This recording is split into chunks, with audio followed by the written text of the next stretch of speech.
How to get an invoice on Rex Airlines. Hello everyone, welcome to another tutorial. In this video, I'll show you how you can get an invoice on Rex Airlines.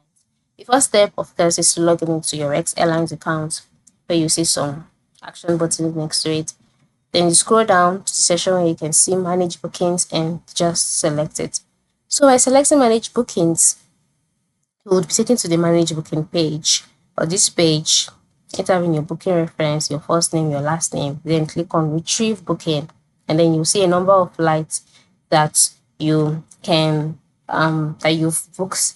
Select the flights that you would like to get an invoice for, and on the flight detail page, look for the option for you to request an invoice. And then once you've seen that option, click on it and your request will be sent.